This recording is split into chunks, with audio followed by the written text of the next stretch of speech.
Shalom, kembali bersama saya Fernando Sinaga. Topik hari ini adalah 3 cara menikmati janji Allah. 3 cara menikmati janji Allah sekalipun di saat-saat krisis. Sebelum kita melanjutkan firman Tuhan, kita sama-sama nyanyikan pujian ini. Bagi Tuhan tak ada yang mustahil. Bagi Tuhan tak ada yang tak mungkin.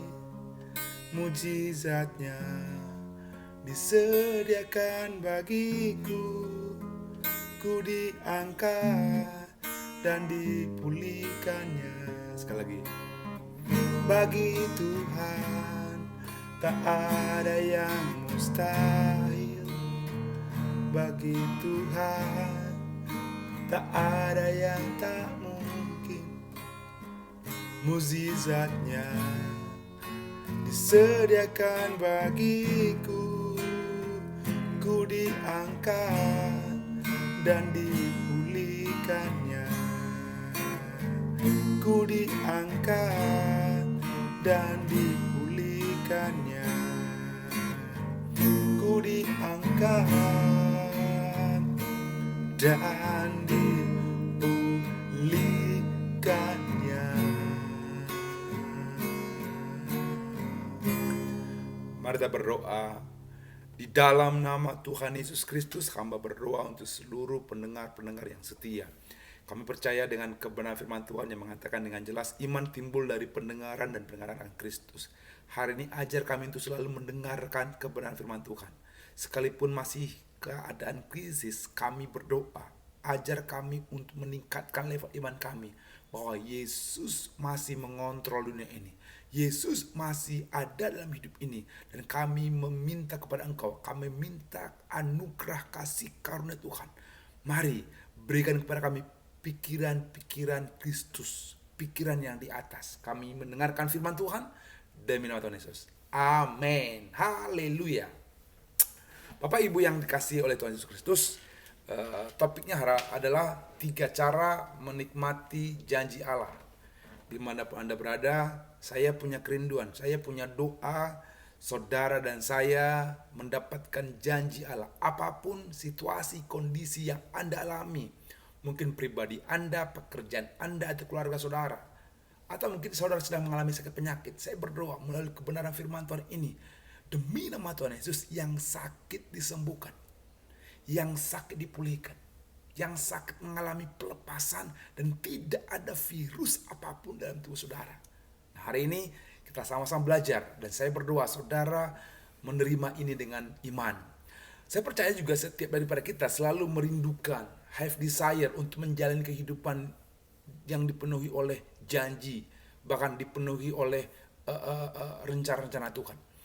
Dalam Kisah Para Rasul 1:14, saya baca saja saudara, Kisah Para Rasul 1:14. Mereka semua bertekun dengan sehati dalam doa bersama-sama dengan beberapa perempuan serta Maria ibu Yesus dan dengan saudara-saudara Yesus. Saudaraku, ayat ini berkata bahwa ada doa bersama-sama. Mereka bertekun, mereka sehati berdoa bersama-sama, bahkan beberapa perempuan serta Maria ibu Yesus dan saudara-saudara Yesus bertekun. Dikala ini sangat penting saudara di rumah, apalagi mungkin sudah ada ibadah-ibadah online. Dan saya prediksi juga ibadah online pun akan titik jenuhnya akan dapat. Tapi Allah berkata, Tuhan mau di rumah saudara ada saat teduh, ada sehati untuk berdoa bersama-sama. Akan dimunculkan imam-imam dalam keluarga, ya, sehingga di rumah saudara, di rumah saya, dimanapun saudara, sekalipun tidak ada internet, sekalipun tidak ada online, mari saya menantang saudara dalam situasi yang sangat dahsyat ini untuk tetap berdoa sepakat dan sehati. Nah, Kisah Para Rasul 1:8 berkata, Kisah 1 ayat 8. Tetapi kamu akan menerima kuasa kalau Roh Kudus turun ke atas kamu, dan kamu akan menjadi saksiku di Yerusalem dan di seluruh Yudea dan Samaria dan sampai ke ujung bumi. Janji ini diberikan kepada saudara dan saya oleh Tuhan Yesus. Allah berjanji saudara dan saya menerima kuasa, menerima Roh Kudus. Begitu juga dengan murid-murid Yesus. Setelah Yesus mengalami kematian, kebangkitan, serta Yesus menampakkan diri berulang-ulang kali kepada murid-murid sampai Yesus terangkat ke surga, maka para murid-muridnya tetap bertekun dan sehati bersama-sama untuk berdoa, menantikan janji Allah. Nah, sebelum saudara mengalami janji Allah, Allah rindu saudara seperti murid-murid ini, seperti para perempuan di Yerusalem. Mereka tetap bertekun sehati bersama-sama berdoa menantikan janji Yesus bahwa mereka akan menerima kuasa Roh Kudus turun atas mereka, sehingga mereka berani bahkan menjadi saksi dimanapun mereka berada. Kalau kita lihat histori, kurang lebih ada 500 orang yang mendengarkan janji Yesus tentang pencurahan Roh Kudus. Tapi lihat, fakta mengatakan hanya ada 120 orang saja yang dipenuhi saat itu oleh Roh Kudus.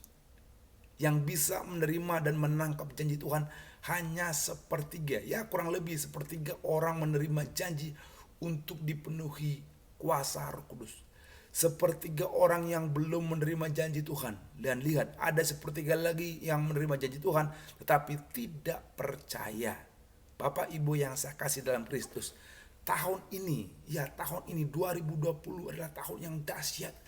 Setiap negara mengalaminya, setiap pribadi mengalaminya, baik kaya, baik miskin, baik pria, baik wanita, baik kulit putih, kulit hitam. Tahun ini tahun dahsyat. Sehingga saya sungguh-sungguh berdoa agar kita semua menerima janji Allah sekalipun dalam keadaan krisis. Tapi masalahnya, dari pembacaan Alkitab kita, dari histori, ada sepertiga orang yang telah terima dan mengalami mukjizat. Sepertiga lagi orang yang belum menerima mukjizat, dan sepertiga lagi tidak menerima mukjizat, malah tampil sebagai pengejek, tampil sebagai komplain, compare ini, compare itu. Bapak Ibu yang dikasihi Tuhan Yesus Kristus, pertanyaannya hari ini adalah kita termasuk golongan yang mana? Apakah menerima janji? Apakah hanya mendengar? Atau bahkan menjadi pengejek di 2020 ini? Mengapa tidak semua orang dipenuhi Roh Kudus? Apakah Tuhan pilih kasih? Apakah Tuhan tidak adil? Nah, kita buka Yesaya 44 ayat 3. Yesaya 44 ayat 3. Demikian firman Tuhan. Sebab aku akan mencurahkan air, ya. Sebab Tuhan akan mencurahkan air ke atas tanah yang haus dan hujan lebat ke atas tempat yang kering. Tuhan akan mencurahkan rohku kata Tuhan, roh Tuhan ke atas keturunanmu, dan berkat Tuhan ke atas anak cucumu. Jangan salahkan Tuhan, karena syarat untuk menerima dan mengalami janji Tuhan adalah bagi mereka yang mengkondisikan hatinya, yang mengkondisikan dirinya sebagai tanah yang haus, sebagai tempat yang kering, seperti spons. Ketika diletakkan di air, spons itu akan menarik airnya. Jadi Tuhan hanya akan mencurahkan kepada orang yang haus, yang rindu menerima janji Tuhan. Hari-hari ini kondisikan hati saudara, kondisikan dirimu untuk menjadi hati yang haus. Bahkan minta anugerah, minta kemurahan Tuhan. Tuhan, berikan kepadaku hati yang haus, hati yang lapar untuk menerima janji Tuhan. Hari ini kita akan banyak belajar. Ada 3 tokoh dalam kehidupannya berjalan dan menikmati janji Tuhan karena mengkondisikan dirinya sebagai tanahnya haus di tempat yang kering bagi Tuhan. Ada 3 tokoh. Yang pertama kita belajar dari Daud. Daud, saudara tahu ya, Daud memiliki kerinduan hati untuk mencari Tuhan. Dia punya hati rindu, ingin. Mazmur 63 ayat 2 saya baca untuk saudara. Demikianlah aku memandang kepadamu di tempat kudus sambil melihat kekuatanmu dan kemuliaanmu. Setiap manusia pasti punya keinginan memiliki seseorang yang bisa dipercaya untuk mencurahkan isi hatinya. Apalagi jika dapat memberikan ketenangan dan menguatkan hati mereka. Begitu juga dengan kita yang menginginkan bisa mencurahkan isi hati yang benar-benar rindu akan hadirat Tuhan. Ada suatu keinginan kuat untuk berjumpa dan mencari wajah Tuhan. Jiwa yang sangat rindu akan Tuhan yang diekspresikan dengan hanya mendekat kepada Tuhan. Kita bisa melihat ekspresi Raja Daud tentang kerinduan hatinya mencari wajah Tuhan. Saudaraku, saya buka Mazmur 119 ayat 164. Dikatakan jelas, 7 kali dalam sehari aku memuji-muji engkau karena hukum-hukummu yang adil. 7 kali dia punya settingan. 7 time bro. Wow. What time? Berapa kali Anda punya kerinduan? 7 kali sehari dia punya desire memuji Tuhan. Mazmur 54. Tuhan, pada waktu pagi engkau mendengar seruanku. Pada waktu pagi aku mengatur persembahan bagimu dan aku menunggu-nunggu. Bahkan Daud mengatakan dengan jelas, Mazmur 119 ayat 62. Tengah malam aku bangun untuk bersyukur kepadamu dan atas hukum-hukummu yang adil. Raja Daud bisa dikategorikan orang yang memiliki kebiasaan rutin dia lakukan, yaitu 7 kali sehari. Di pagi bahkan sampai malam hari dia mencari Tuhan. Bagaimana dengan kita? Bagaimana dengan saudara? Apakah kita memiliki kerinduan yang sama seperti Raja Daud yang senantiasa merindukan wajah Tuhan setiap hari? Atau kita sudah merasa cukup dengan ibadah di hari Minggu? Udahlah ibadah online sekali seminggu. Udah, apakah cukup seperti itu? Mari kita lebih giat lagi, punya kerinduan seperti Daud, mencari wajah Tuhan setiap hari. Janji ini diberikan pada orang yang punya kerinduan setiap hari, senantiasa. Daud 7 kali dalam sehari. Haleluya. Daud berkata, demikianlah aku memandangmu dan melihat kekuatan dan kemuliaanmu setiap hari dalam hidupku. Kita belajar tokoh kedua, Rasul Paulus. Rasul Paulus memiliki tekad untuk mengejar perkara-perkara sorgawi. Dia punya tekad mengejar perkara-perkara yang di atas. Filipi 3 ayat 13 dan 14. Saudara-saudara, aku sendiri tidak menganggap bahwa aku telah menangkapnya. Tapi ini yang kulakukan. Aku melupakan apa yang telah di belakangku dan mengarahkan diri kepada apa yang di hadapanku. Dia mengkondisikan dirinya untuk menangkap yang di atas. Bahkan dikatakan jelas, dan berlari-lari kepada tujuan dan memperoleh hadiah, yaitu panggilan surgawi dari Allah dalam Kristus Yesus. Rasul Paulus adalah salah satu murid dari Mahaguru Gamaliel yang benar-benar mengerti hukum Taurat. Dia expert. Ia juga adalah orang yang setuju dan menyaksikan Stefanus dirajam dengan batu. Menjadi orang yang sangat kejam dengan mengejar murid-murid Yesus untuk diadili dan dibunuh.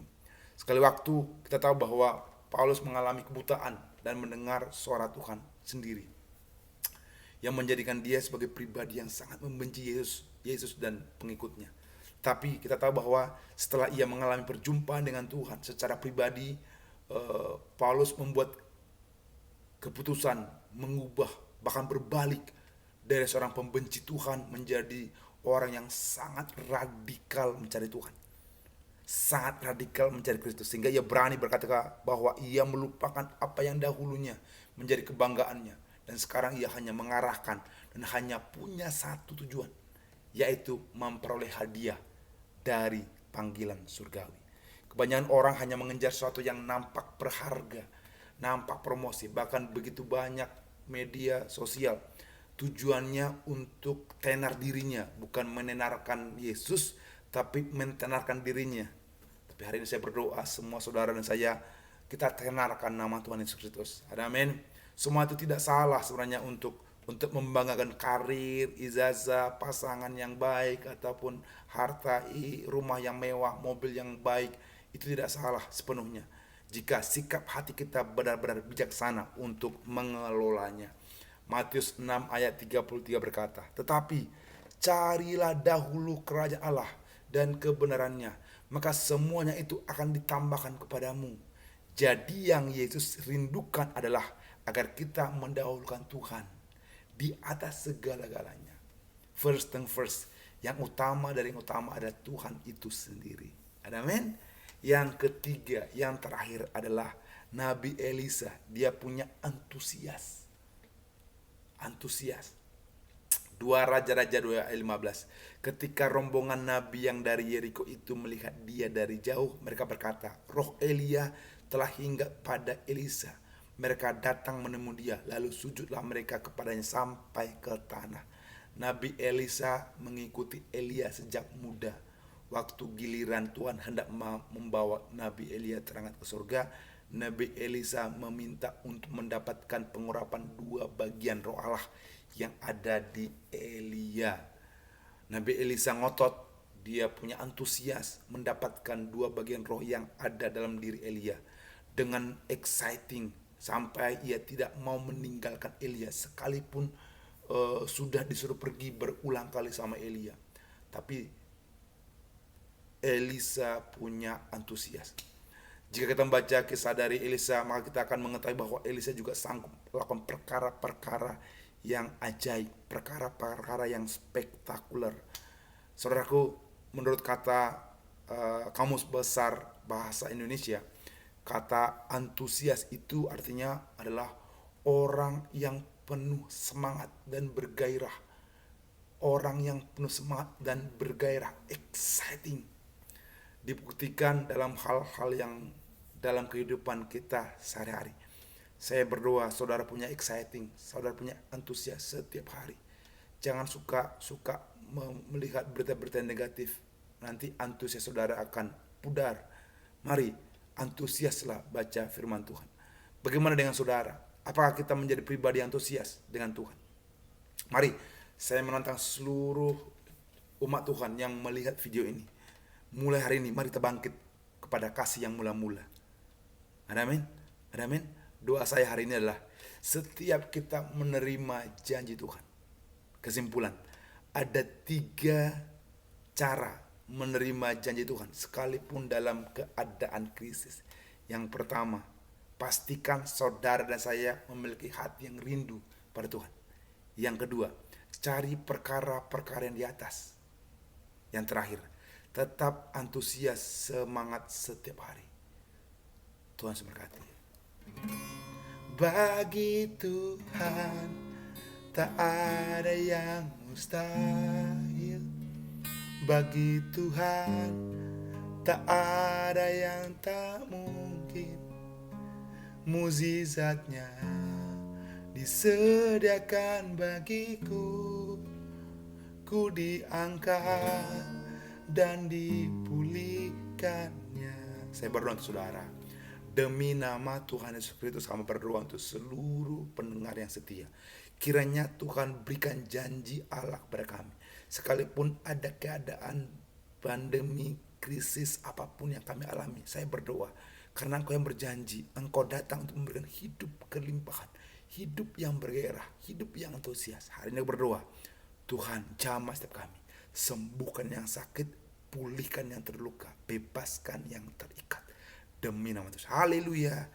Amin. Tuhan berkati. Shalom.